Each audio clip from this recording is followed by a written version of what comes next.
एक लड़की जो एक कॉलेज की स्टूडेंट है 7 दिनों तक अपने घर से गायब रहती है। पिता, माँ, घर वाले सुबह से लेकर रात तक उसे ढूंढते हैं। सड़कों की खाक छान रहे होते हैं, एक जगह से दूसरी जगह जा रहे होते हैं। लड़की के घर ना लौटने के 24 घंटे के अंदर अंदर पुलिस स्टेशन का दरवाज़ा खटखटाते हैं। पुलिस के छोटे बड़े तमाम अफसरों से मिलते हैं, रिपोर्ट लिखाते हैं। पुलिस कहती है घबराइए मत, हम आपकी बेटी को ढूंढ कर लाएंगे। ढूंढना तो दूर की बात है, शायद पुलिस ईमानदारी से कोशिश तक नहीं करती। 7 दिन तक वो गुमशुदा लड़की, जिसे ड्रग्स के नशे में जगा जगा कर पूरे बनारस या आप कहें वाराणसी में घुमा घुमा कर उसकी आबरू लूटी जाती रही और 7 दिनों तक वाराणसी पुलिस सोती रही। पूरी कहानी सुनाऊं उससे पहले एक तस्वीर आपको दिखाता हूं और इस तस्वीर के जरिए एक बड़ा सिंपल सा मैसेज आपको समझ में आ जाएगा। अभी लास्ट सैटरडे यानी कि 12 अप्रैल को अपने प्राइम मिनिस्टर नरेंद्र मोदी जी बनारस के दौरे पर थे, वाराणसी गए थे। ये उनकी कॉन्स्टिट्यूंसी भी है क्योंकि वहीं से वो एमपी हैं और अक्सर जब वक्त मिलता है वो वाराणसी का दौरा करते रहते हैं। इस बार भी ये उनका अपना दौरा था क्योंकि वो वहाँ से मेंबर ऑफ पार्लियामेंट हैं। लेकिन एयरपोर्ट से जब जहाँ वो लैंड किया उसके बाद एक तस्वीर आई, वो तस्वीर बड़ी अजीब थी। आमतौर पर प्राइम मिनिस्टर के विजिट के दौरान बाकी लोग, बहुत सारे लोग मिलते हैं, सीएम भी होते हैं वहाँ के, जैसे योगी जी होंगे और भी लोग। लेकिन एयरपोर्ट पर उतरने के बाद प्राइम मिनिस्टर एक शख्स से सबसे ज़्यादा देर तक बात करते हैं और वो हैं ये खाकी वर्दी वाले। ये वाराणसी के सबसे बड़े पुलिस अफसर हैं, पुलिस कमिश्नर हैं वाराणसी के, Mohit Agrawal. Prime minister Narendra Modi Saturday को वाराणसी पहुंचने के बाद सीधे उत्तर प्रदेश में वाराणसी गैंगरेप कांड से हड़कंप मचा हुआ है दोस्तों। 23 वहशी दरिंदों ने 6 दिनों तक 19 वर्षीय युवती के साथ वहशत की। अभी तक इस मामले में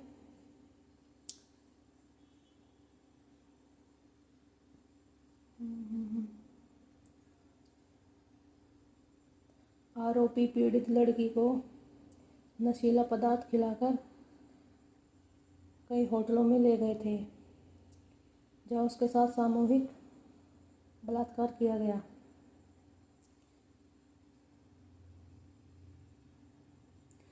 पीड़िता के परिवार के सदस्यों ने मीडिया से भी बात करने से इनकार किया है।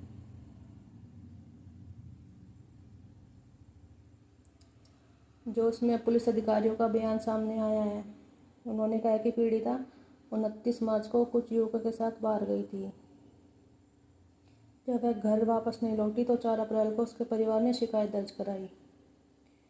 पुलिस ने पहले बताया कि जब लड़की को रेस्क्यू किया गया तो उसने बलात्कार के बारे में कुछ नहीं बताया। हालांकि पीड़िता के परिवार ने 6 अप्रैल को शिकायत दर्ज कराई और उसके साथ सामूहिक बलात्कार किया गया। इसके बाद पुलिस ने भारतीय न्याय संहिता बीएनएस की संबंधित धाराओं के तहत 12 नामजद और 11 अज्ञात लोगों के खिलाफ मुकदमा दर्ज किया। नामजद आरोपियों की पहचान राज विश्वकर्मा, समीर, आयुष दोसिया, साजिद, अनमोल गुप्ता, सुहेल, दानिश, इमरान, सब्बीर और सोहेल खान आदि के तौर पर हुई। तो यही है दोस्तों, इस देश में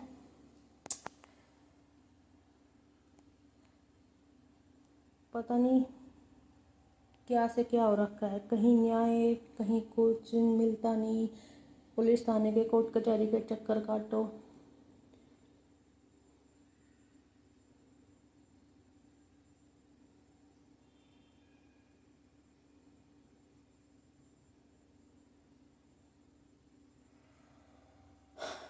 और पता नहीं ये भी यकीन नहीं पुलिस अपनी जांच सही तरीके से करेगी कि नहीं करेगी।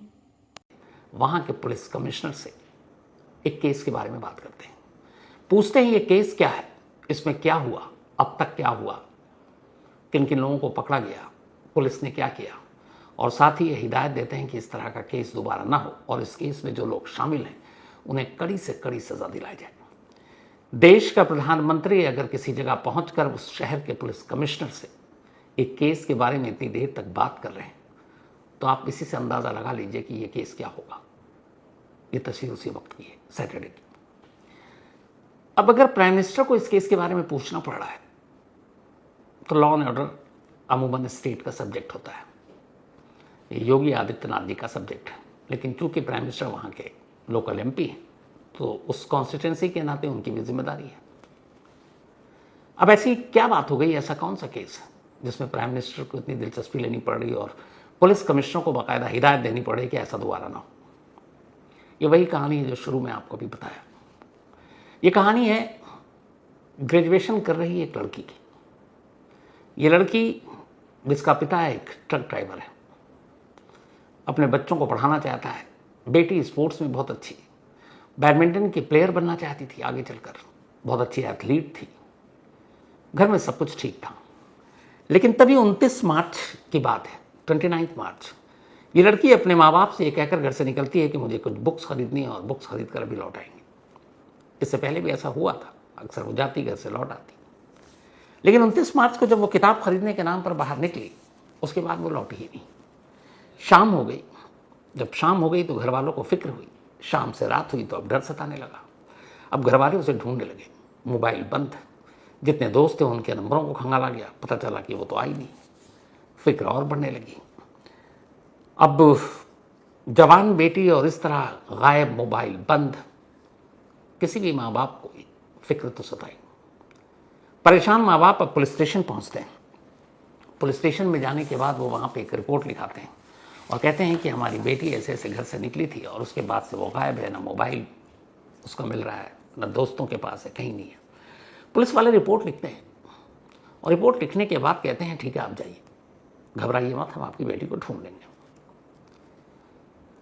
परेशान माँ बाप लौट आते हैं। पूरी रात जिसकी जवान बेटी गायब है उसको नींद कहाँ से आएगी। 29 मार्च की पूरी रात ये लोग जाग कर इधर उधर, मोबाइल पर नज़र की पता नहीं कब घंटी बज जाए, बेटी की कोई खबर आ जाए, पर कोई खबर नहीं आती। 30 मार्च की तारीख आ जाती है। 30 मार्च की सुबह से फिर माँ बाप, बाकी रिश्तेदार वाराणसी के सड़कों की खाक छान रहे हैं।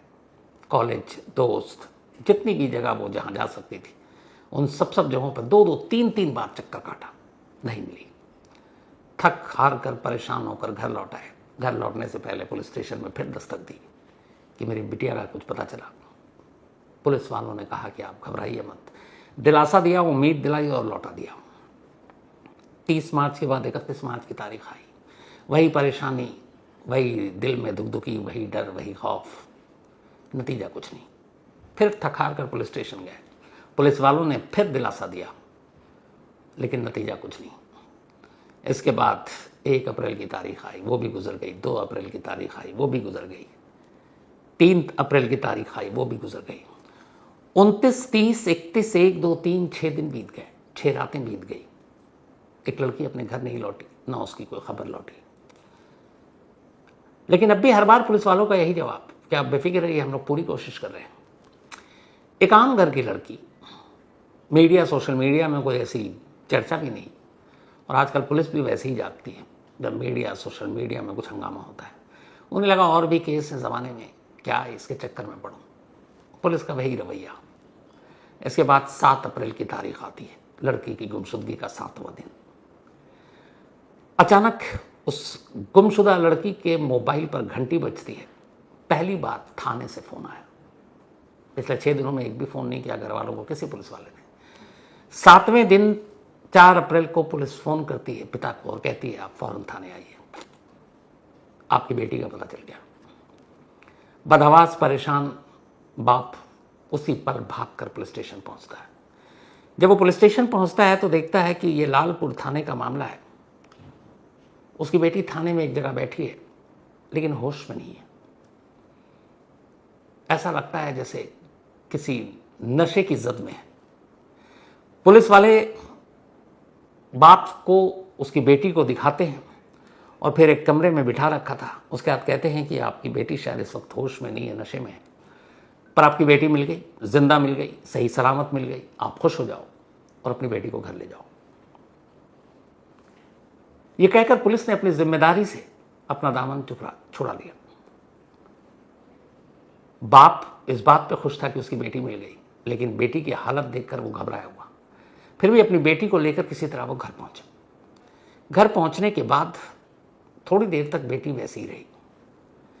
इसके बाद अचानक, अब चूंकि वो 7 दिन के बाद आई थी, घर वाले परेशान थे। घर में बहुत सारे मेल मेंबर भी थे, पिता, भाई, बाकी लोग। तो अब सब देख रहे हैं, उसकी हालत देख रहे हैं। 4 अप्रैल को वो आई, होश में नहीं, पर घर वाले सब्र किए हुए हैं कि बेटी ठीक है, सलामत है। 5 अप्रैल गुजर गया, बेटी वैसी नींद बेहोशी की हालत में। बीच बीच में वो दर्द से कुछ चीखे, कुछ कराहे। घर वालों को कुछ समझ ही में नहीं आया। 6 अप्रैल की तारीख आ गई। 4 अप्रैल को वो मिली थी, उसका तीसरा दिन था। 6 अप्रैल को लड़की थोड़ा सा होश में आई। होश में आने के बाद अचानक उसने घर में देखा कुछ मेल पुरुष लोगों को। उन्हें देखते ही चीख पड़ी, एक जैसे दौरा पड़ा उसे। घर वालों को कुछ समझ में नहीं आया, क्योंकि सब अपने थे वहाँ पर, कज़न थे, भाई थे। लेकिन वो उनको देखते ही डरती और चीखने लगती। लेकिन जब महिलाएं आती तो वो नॉर्मल हो जाती। उन्हें उसका बिहेवियर बड़ी अजीब लगा कि इससे पहले तो कभी ऐसा हुआ नहीं। अब घर वालों ने उससे पूछा कि बेटा हुआ क्या है। फिर उस लड़की ने रोकर एक कहानी सुनाई, दरिंदगी और हैवानियत की एक अजीब कहानी। उसने बताया कि पिछले 7 दिनों में उसे नहीं मालूम कि उसके साथ क्या क्या हुआ, लेकिन जब जब वो होश में थोड़ा बहुत भी आई, उसे लगा कि कोई उसे लूट रहा है, उसकी आबरू लूट रहा है, उसकी इज्जत लूट रहा है। और जब भी वो होश में आती, उसे कुछ दिया जाता और फिर वो नींद बेहोशी या बेहोशी की हालत में चली जाती। उस बेहोशी के आलम में क्या हुआ ये मैं कैसे बताऊं, लेकिन होश में रहते हुए जब तक होश ने मेरा साथ दिया, मुझे इतना पता है कि मैं लुट रही थी। अब जब घर वालों ने सुना, उनके पैरों तले जमीन खिसक गई। उसके साथ गैंगरेप हुआ था और पूरे 6 दिनों तक, 7वें दिन वो मिली थी। पुलिस वाले जैसे ही अपनी बेटी की ये सारी बात सुनते हैं, पिता एक एप्लीकेशन लिखता है, कंप्लेंट लेकर उसी पुलिस स्टेशन लालपुर में पहुंचता है। कहता साहब, बेटी तो आपने दे दी, लेकिन उसकी कहानी आपको नहीं पता। अब वो कंप्लेंट देता है कि मेरी बेटी के साथ गैंगरेप हुआ। अब तक जितना उसे पता था, जितने उसे नाम मालूम थे, उसके हिसाब से गिनती 23 पर जाकर रुक रही थी। 23 लड़कों ने उसके साथ जबरदस्ती की थी। पुलिस रिपोर्ट लिखती है, 23 की गिनती बताती है, नाम उसमें से कई के नहीं मालूम। पर कमाल देखिए, वाराणसी पुलिस अब भी सीरियस नहीं होती। ये किसी बड़े शहर में या किसी हाई प्रोफाइल या फिर मीडिया, सोशल मीडिया में जो सुर्खियों में होता, पता नहीं पूरा का पूरा थाना सस्पेंड हो जाता। लेकिन यहाँ तब भी कुछ नहीं। मतलब एक लड़की के साथ 6 से 7 दिन तक 23 लोग बारी बारी से ज़बरदस्ती कर रहे हैं, और वाराणसी पुलिस को इस केस में कुछ केस दिखाई नहीं दे रहा। खैर, पुलिस रिपोर्ट लिखती है। इसके बाद अब ये 23 वाली बात पहली बार मीडिया में आती है। अब खबरें आनी शुरू हो जाती हैं, अब पुलिस पर दबाव आना शुरू होता है। लेकिन कमाल देखिए, अब भी पुलिस नहीं जागती। थोड़ी बहुत कार्रवाई करती रहती है, अच्छा पकड़ रहे हैं, धकड़ रहे हैं। अचानक प्राइम मिनिस्टर वाराणसी पहुंचते हैं 12 अप्रैल को। 12 अप्रैल को जब वो पहुंचते हैं और देश का प्रधानमंत्री जब खुद वाराणसी के पुलिस कमिश्नर से इस केस के बारे में चर्चा करता है, तब शायद पहली बार वाराणसी पुलिस को लगा कि इस केस के बारे में सोचना चाहिए। केस बड़ा है, क्योंकि प्राइम मिनिस्टर पूछ रहे हैं। आप अंदाजा लगाइए, प्राइम मिनिस्टर ना पूछते तो क्या होता। अब लड़की की पूरी कहानी बताऊं, सिर्फ उससे पहले पुलिस की लापरवाही का आलम देखिए। पुलिस ने अब बताया कि 4 अप्रैल को ये लड़की, जो 29 मार्च से गायब थी, सड़क पर बेहोश पड़ी मिली थी। क्योंकि लड़की की गुमशुदगी की रिपोर्ट थी, जब लाया गया थाने में तो पता चला कि ये वही लड़की है। पता मालूम था, फ़ोन नंबर था, इसलिए बाप को फ़ोन करके बुलाया गया और कहा गया कि नींद बेहोश हालत में नहीं है, होश में नहीं है, आप घर ले जाओ। पुलिस ने उस दिन उस लड़की का मेडिकल तक नहीं कराया। ये बड़ी बेसिक चीज़ है कि एक लड़की 7 दिनों से गायब है और किसी घर, किसी होटल या किसी ऐसी जगह नहीं पाई जा रही है, एक सड़क पर पाई जा रही है। और उसको अस्पताल ले जाने, अगर वो इतनी ज़्यादा होश में नहीं थी, या फिर कि 7 दिन में कुछ भी हो सकता है, इतनी ज़रा सा भी दिमाग लगाने की ज़रूरत है, तो उसका मेडिकल तक हो सकता था, नहीं कराया। जब लड़की की आप बीती आई और पिता ने रिपोर्ट लिखा, ये बात है 6 अप्रैल की, तब भी नामजद थे, उसमें से कुछ लड़कों को पुलिस ने उठाया, डीएनए नहीं कराया। जबकि आजकल बेसिक है कि रेप के केसेस में अगर उसको सज़ा दिलानी हो तो आप पहले विक्टिम और अक्यूज दोनों का आप डीएनए सैंपल लीजिए और सैंपल मिलान करा दीजिए। दुनिया की कोई भी अदालत इस डीएनए सैंपल के मैच करने के बाद सवाल ही नहीं है कि उसको बरी कर दे। इसके बाद कोई विटनेस, कोई सबूत, कोई सर्कमस्टेंशियल एविडेंस भी सब बौने हैं। एक डीएनए सैंपल आपके केस को अंजाम तक पहुंचा दे। बार बार ये बताया जाता, देश के गृह मंत्री बता रहे हैं, वाराणसी पुलिस डीएनए के सैंपल तक लेना जरूरी नहीं समझती। ऐसी पुलिस से क्या उम्मीद रखेंगे आप? खैर, अब जो उस लड़की ने अपनी फिर आपबीती बताई, फिर जो पुलिस में रिपोर्ट दर्ज हुई, उस रिपोर्ट के हिसाब से ये लड़की निकली थी 29 मार्च को किताब खरीदने के लिए। जब ये किताब खरीद कर लौट रही थी तब रास्ते में इसको एक इसका पुराना दोस्त मिला, राज विश्वकर्मा। राज विश्वकर्मा से इसकी अच्छी खासी दोस्ती थी, पहले भी दोनों बातचीत करते थे, कॉफ़ी भी पी चुके थे। राज विश्वकर्मा ने कहा कि कहाँ जा रही है? उसने कहा यह किताब खरीदने आई। तो उसने कहा चलो तुमको कैफ़े ले चलते हैं, कॉफ़ी पिलाते हैं। वो उसको अपने साथ वहाँ ले गया। वहाँ जाने के बाद इस लड़की को आगे का कुछ पता नहीं। उसे इतना याद है कि जब थोड़ा सा होश आया तो उसने पाया कि अपने आप को वो एक कमरे में है और राज विश्वकर्मा तो नहीं बल्कि वहाँ 2 और लड़के हैं, उन्हें भी वो जानती थी। और इसके बाद जब जब होश में आया तो उसने अलग अलग चेहरे देखे। उनमें से कईयों को जानती थी क्योंकि ज़्यादातर उसके कॉलेज के और इर्द गिर्द के दोस्त थे। अब इस बयान के बाद पुलिस ने उन लड़कों को पकड़ा, राज विश्वकर्मा को पकड़ा। फिर तफ्तीश शुरू हुई। प्राइम मिनिस्टर खुद इस केस के बारे में हिदायत दे चुके थे। तो जब सारी तफ्तीश शुरू हुई तो फिर एक कहानी आई। कहानी वाराणसी में चल रहे एक अजीब रैकेट की, और इस रैकेट का सूत्रधार है एक अनमोल गुप्ता। अनमोल गुप्ता जो कभी चाउमीन के ठेले लगाया करता था वाराणसी में, अब उसके अपने कॉन्टिनेंटल कैफ़े हैं और भी मॉल में शॉप है। पर इस कैफ़े की आड़ में वो एक दूसरा धंधा करता है। पोर्न फिल्मों को अलग अलग सोशल मीडिया के साइट पर अपलोड कर उन्हें बेचता है। जो देखते हैं उनसे पैसे लेता है। और इसका एक सर्कल है, इसके बहुत सारे दोस्त हैं, और उन्हीं दोस्तों में से इसका एक दोस्त है राज विश्वकर्मा।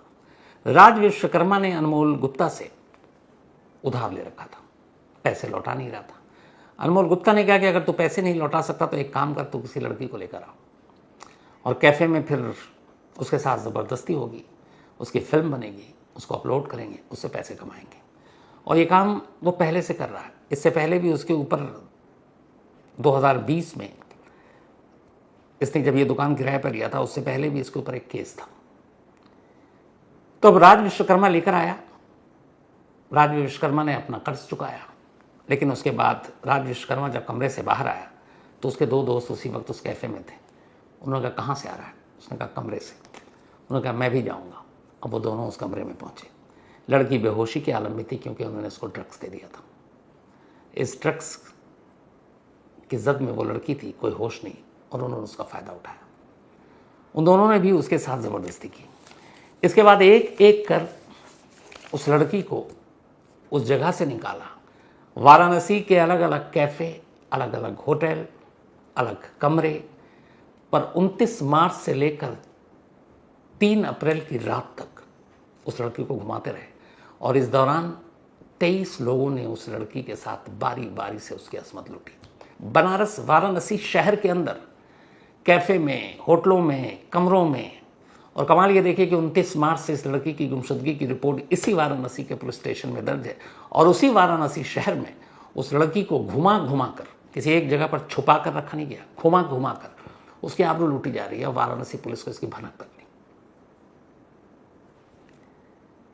बाद में एक एक कर उन लड़कों के नाम सामने आए जो इस पूरे रैकेट का मास्टरमाइंड, किंगपिन अनमोल गुप्ता। दोस्त राज विश्वकर्मा तो था ही था। कमाल देखिए इसमें दोस्तों ने कितना छुरा घोंपा इस लड़की के भरोसे और उम्मीदों पर, कि सिर्फ अनमोल गुप्ता या राज विश्वकर्मा नहीं, एक सुहेल खान इस लड़की का दोस्त, वो भी इस गैंग में शामिल है। ये भी ग्रेजुएशन कर रहा है और इस लड़की का अच्छा खासा जानकार। अब LLB की तैयारी कर रहा है।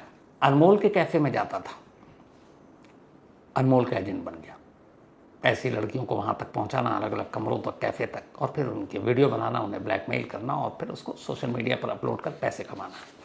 साजिद गुलाम, इनकी साड़ी की दुकान है, इनके पिता की, और ख़ुद नशे का आदी है, और इसी नशे की वजह से ये भी अनमोल गुप्ता के चंगुल में फंसा, कर्जदार हुआ, नशे के लिए पैसे नहीं, बाप ने मना किया, तो ये भी उसका एजेंट बन गया और लड़कियों की आबरू लूटने के तरीके ढूंढने लगा।